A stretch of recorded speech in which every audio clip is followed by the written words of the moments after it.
दोस्तों सीजीपीएससी के प्रीलिम्स के बाद मेंस की जो डेट्स हैं आपके पास वो उसका कैलकुलेशन समझिएगा और मेंस को हम कैसे स्ट्रैटेजी उसके लिए बनाएं उसके बारे में इस वीडियो में मैं आपको जानकारी देने जा रहा हूं। सो प्रीलिम्स आपका हो रहा है 9 फैब को हो रहा है और इसके बाद आप देखेंगे आपका जो मेंस होने वाला है वो 26, 7, 28, 29 जून को हो रहा है। तो इस बीच आपके पास गैप कितना है उसके अकॉर्डिंग आपकी स्ट्रैटेजी क्या होनी चाहिए इस पर हम लोग बातचीत करने जा रहे हैं। सो फैब में अप्रॉक्स 15 डेज पकड़ लीजिए, 2-3 दिन का आप रेस्ट भी करते हैं, कहीं घूमने चले जाते हैं, लेकिन अवॉइड करना चाहिए। प्री के नेक्स्ट डे आप पेपर लेकर बैठ जाइए कि आपने क्या गलत किया क्या सही किया और उसके बारे में डिटेल एनालिसिस डिटेल ऑपरेशन कीजिए। और अगले दिन वैसे सीजीपीएससी मॉडल आंसर दे भी देती है और कोचिंग वाले शाम तक भी दे देते हैं, तो आपके पास लगभग सारे आंसर्स हो जाते हैं। इसके बाद आपको डिसाइड करना चाहिए कि मुझे मेंस के लिए प्रिपेयर करना ही है, आपके पास ना का ऑप्शन नहीं। अक्सर क्या होता है कि आपको लगता है कि सर मेरा प्री निकलेगा तब मैं मेंस की तैयारी करूंगा, दिस इज रॉन्ग स्ट्रैटेजी। या तो आप शॉर्टकट वाले बच्चे हैं या फिर आपने हल्के में लिया इस एग्जामिनेशन को या फिर टाइम पास के लिए आप देने आ गए हैं, तो ये तीनों ही गलत है। यदि आप सीरियस कैंडिडेट हैं तो सीरियस कैंडिडेट हैं then go for the main examination, उसकी तैयारी कीजिए। आपका प्री चाहे पास हो रहा हो या ना हो रहा हो, बिकॉज ये टाइम आपको दोबारा नहीं मिलेगा, क्योंकि जैसे ही जुलाई अगस्त क्रॉस होगा उधर से फिर आपका नवंबर आ जाएगा, नजदीक आ जाएगा, तो डिटेल पढ़ने का आपको टाइम ही नहीं मिलेगा। इस बहाने प्री निकले ना निकले कम से कम मेंस प्रिपेयर करने का एक ऑप्शन होगा। डिटेल स्टडी कीजिए और आपको लगता है प्री बिल्कुल नहीं निकल रहा है, देन स्टार्ट कर दीजिए फैब में ही कि मुझे जीरो से स्टडी करना, फ्रेश स्टडी करना है। और फैब से लेकर दिसंबर तक का आपके पास बेस्ट टाइम होता है, ऑलमोस्ट 10 मंथ्स का टाइम होता है। 10 मंथ्स में खुद को आप तैयार कर लीजिए और एनसीईआरटी से फिर क्लास ज्वाइन करना है, क्लास ज्वाइन कीजिए, टेक्स्ट बुक पढ़ना है, टेक्स्ट बुक पढ़िए, नोट्स पढ़ना है, नोट्स पढ़िए, लेकिन एकदम जीरो से स्टार्ट कीजिए। आप देखेंगे बहुत अच्छी पोजीशन पर नेक्स्ट ईयर आप एग्जाम दे पाएंगे। यदि आपने कैजुअली लिया इस एग्जाम को, सीरियस हैं, तो फिर आपको मेंस प्रिपेयर करना चाहिए और टाइम जो भी मिल रहा है वो आप देखिएगा अप्रॉक्स 125 डेज का आपको टाइम मिल रहा है।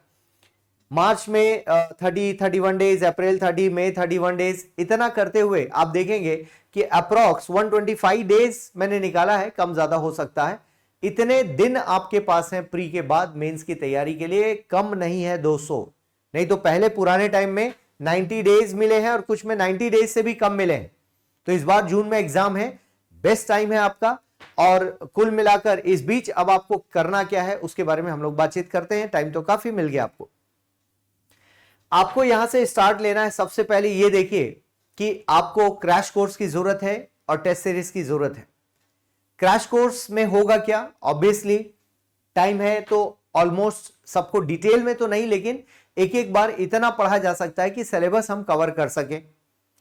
आंसर राइटिंग बैच पर फोकस करना चाहिए कि आंसर, बिकॉज ये पूरा एग्जाम लिखने का है, तो लिखने की प्रैक्टिस आपकी नहीं हुई है और फिर इस एग्जामिनेशन को आप देना चाहते हैं तो ये तो ब्लंडर है, क्योंकि मेन एग्जामिनेशन में 7 पेपर्स हैं और हर पेपर में लगभग 3000 वर्ड्स लिखना है 3 आवर्स में, और इसके बाद फिर से 2 घंटे के गैप के बाद 3 घंटे फिर लिखना है 3000 वर्ड्स। सिंगल डे में 6000 वर्ड्स अप्रॉक्स आपको लिखना पड़ता है। तो ये बिना प्रैक्टिस के कैसे होगा? आप गए और जाकर लिखना शुरू कर दें, ऐसा पॉसिबल ही नहीं।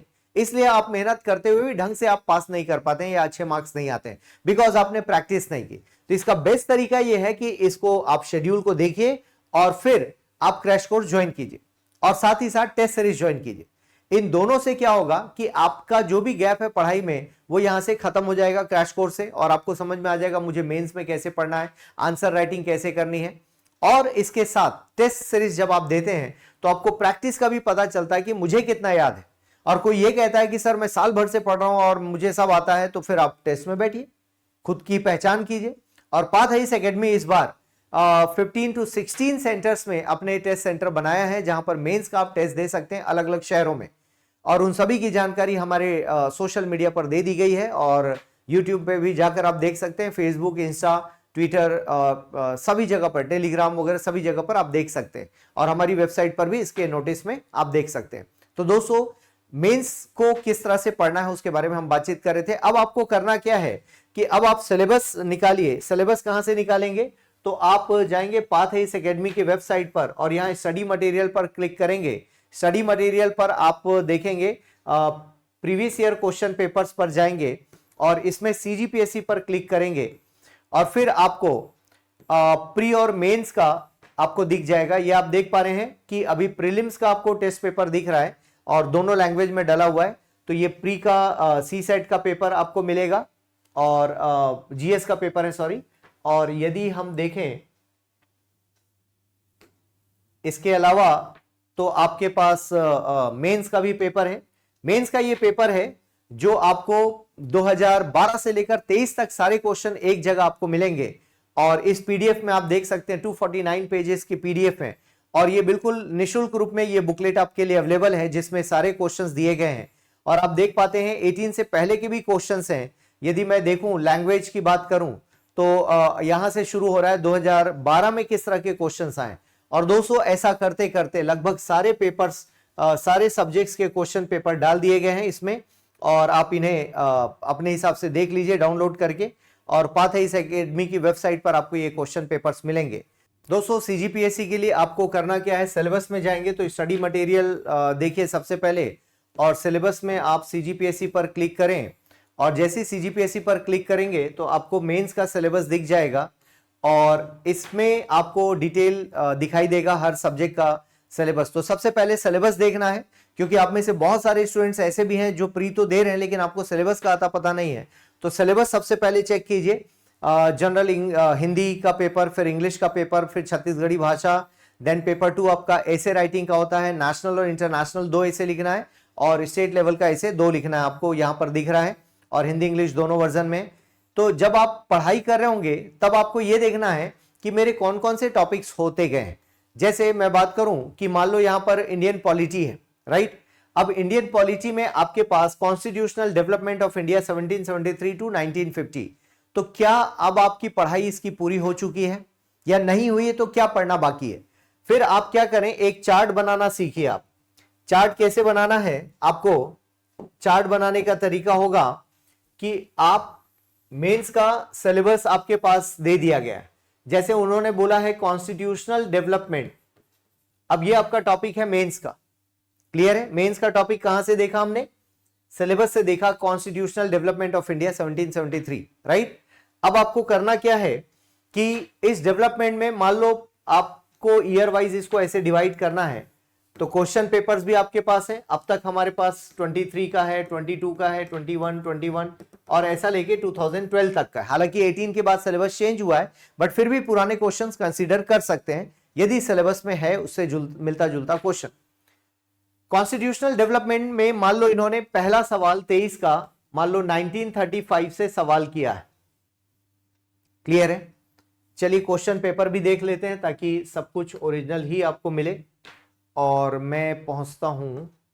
अब जैसे हम देखें कि इन्होंने 18 और मैं सीधे 23 के क्वेश्चन में आता हूं।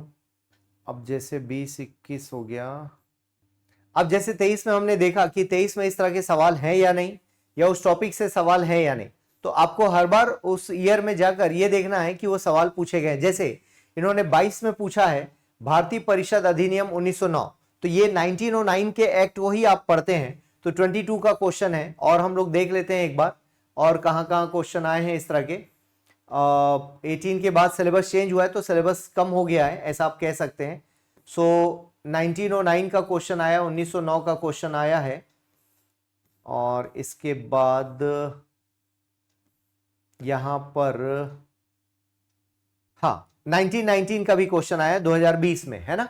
तो आप इसको क्या करेंगे, अब आपको यहां पर 22 में दिख गया तो आपको 1909 22 में पूछा है ना, तो 22 में आपने लिख लिया। इसके बाद 20 में 1935 का क्वेश्चन आया है तो 1935 में आपने 20 का क्वेश्चन लिख लिया। इस तरह से आप क्या कर सकते हैं, टॉपिक और जो आए हुए क्वेश्चन है उनकी लिस्ट बनाइए कि क्या क्या क्वेश्चन कब कब पूछे गए। इससे यह अंदाज मिलता है कि सिलेबस और क्वेश्चन पेपर्स दोनों किस तरह से सिंक्ड हैं आपस में, दोनों को मिलाकर किस तरह के सवाल पूछे जा रहे हैं। तो इन दोनों को मैच करके आपको यह देखना है कि आपका कौन सा टॉपिक रेडी हो गया, क्या उस क्वेश्चन को आप तैयार कर पा रहे हैं। तो इस तरह का चार्ट बनाइए, प्रीलिम से जैसे ही फ्री होते हैं उसके बाद ये चार्ट बनाइए और हर सब्जेक्ट का बनाइए। मे बी 1 वीक लगेगा आपको बनाने में, एक दिन में कम से कम 5-6 घंटे लगेंगे आपको, और तब जाके आप 5-6 दिन में ये पूरे हर सब्जेक्ट का तैयार कर पाएंगे। और पाथ एस एकेडमी ने सारे क्वेश्चंस एक जगह कर दिए, इसलिए आपको बिल्कुल अलग अलग जगह ढूंढने की जरूरत नहीं पड़ेगी। इस बहाने आपको एक्सपीरियंस क्या होगा, इस बहाने आपको एक्सपीरियंस ये होगा कि अलग अलग ईयर में क्वेश्चंस कैसे आए हैं उसके बारे में आपको जानकारी मिलेगी, उसके बारे में आपको हेल्प मिलेगी। तो दोस्तों ये प्लान कीजिए, आप इस तरह से चार्ट बनाइए और सिलेबस में जाकर ये देखिए कि आपने क्या क्या पढ़ लिया। जो पढ़ लिया उसको ग्रीन मार्क कर दीजिए, ग्रीन कलर के पेन से या जैसा भी आप मार्क करना चाहते हैं, ग्रीन मार्क कर दीजिए कि ये टॉपिक आपका तैयार हो गया। फिर ये बोलता है formation of the constitution and salient features. तो क्या आपको फीचर्स याद हैं या नहीं?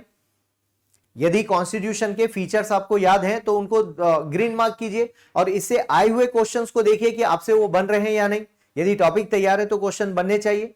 और फिर टेस्ट सीरीज में आपकी परफॉर्मेंस कैसी है, ये तीनों चीजों को आपस में मिलाकर देखना है और अकॉर्डिंगली पर डे पढ़ने का शेड्यूल डिसाइड करना है। और रोज रात में सोने से पहले लिखना जरूर है, 1 घंटे लिखने के लिए रखिए। जो प्रीवियस ईयर के क्वेश्चन पेपर्स हैं उन्हीं को ट्राई कीजिए, बाकी टेस्ट सीरीज में आप जो क्वेश्चंस आएंगे उनको तो आप लिखेंगे ही।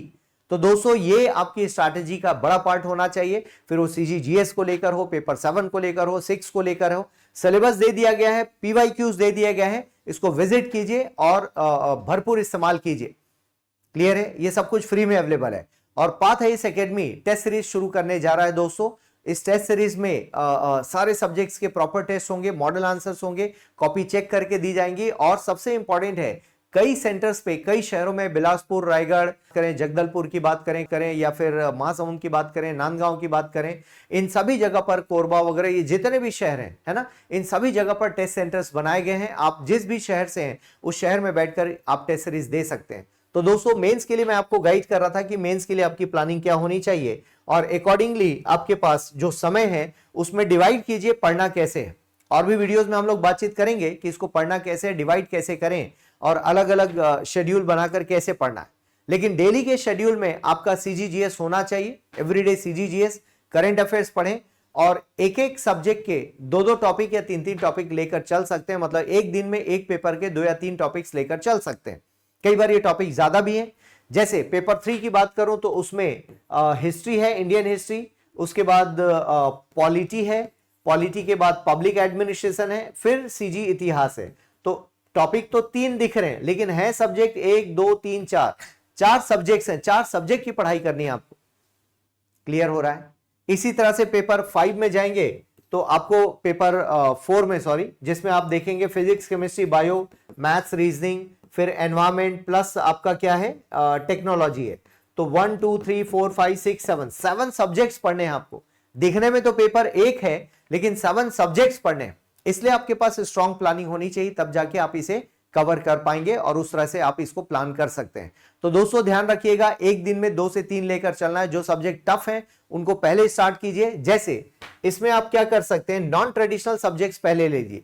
नॉन ट्रेडिशनल बोलने का मतलब क्या हुआ कि जो सब्जेक्ट्स आपने प्रीलिम्स में नहीं पढ़े हैं, जैसे पेपर 7 से आप स्टार्ट कर सकते हैं। पेपर 7 में आपका जैसे पहला टॉपिक लॉ है ना, तो आप लॉ से स्टार्ट कर सकते हैं। इसके अलावा आपका उसी में आईआर का टॉपिक है, उसी में आप देखेंगे स्पोर्ट्स का टॉपिक है, फिर उसी में आपका एजुकेशन वाला टॉपिक है। ये सारे टॉपिक्स बिल्कुल फ्रेश हैं, इनको आपने पहले कभी नहीं पढ़ा, प्री में नहीं पढ़ा है आपने, बाकी मेंस के लिए तो पढ़ा होगा लेकिन प्री में नहीं पढ़ा। इसका मतलब है इनको पहले ध्यान देने की जरूरत है। दूसरा है आपका एसे राइटिंग, जिसके ऊपर आपने काम नहीं किया है, एसे पर काम करने की जरूरत है। नेशनल प्लस इंटरनेशनल और सीजी लेवल के जो एसेज हैं, 2 यहां से आएंगे, 2 यहां से, 4 एसे लिखना है, 750 वर्ड्स ईच। तो 4 एसे का मतलब 3000 वर्ड्स लिखना, 3 आवर्स में, मतलब 45 मिनट एक एसे को मिलेंगे दोस्तों। 750 वर्ड्स 50 नंबर का एक एसे होगा। तो ये प्रैक्टिस के बिना नहीं हो पाएगा। आप सोचेंगे कि एग्जाम हॉल में जाएं और वहां जाकर प्रैक्टिस करें, नो, बिल्कुल भी नहीं हो पाएगा। पहले से प्रैक्टिस कीजिए और इसके लिए टाइम दीजिए। ऐसे अब तक कैसे पूछे गए उसके ऊपर काम कीजिए, जो ऐसे के सवाल हैं उन पर काम कीजिए कि पूछा क्या है पहले, किस तरह की प्लानिंग रही, किस तरह की स्ट्रैटेजी रही है। फिर उसके ऊपर कंटेंट कलेक्ट कीजिए। फिर देखिए पाथ में मॉडल आंसर्स में क्या दिया जा रहा है, मॉडल क्वेश्चंस में क्या पूछा जा रहा है, तब जाके आप कोई ऐसे प्लान कर सकते हैं। तो इस तरह से आपको डिसाइड करना होगा कि मेरी एवरीडे की प्लानिंग कैसी होगी और किस तरह से मैं इनको तैयार करूंगा। तो दोस्तों ध्यान रखिएगा, आपको एवरीडे का शेड्यूल डिसाइड करना है करंट अफेयर्स पढ़ना है, और कुछ एक एडिशनल कॉपी लगा लीजिए जिसमें से आप सब्जेक्ट वाइज, जैसे आईआर के बारे में करंट अफेयर्स आए तो आईआर अलग से लिखे, लॉ के बारे में करंट है तो उसको अलग से लिखे, एजुकेशन के बारे में तो अलग से लिखिए। जैसे एजुकेशन में अभी बहुत सारे एक्सपेरिमेंट्स हो रहे हैं, जैसे न्यू एजुकेशन पॉलिसी है, उसमें रोज नई नई बातें निकल कर आ रही हैं।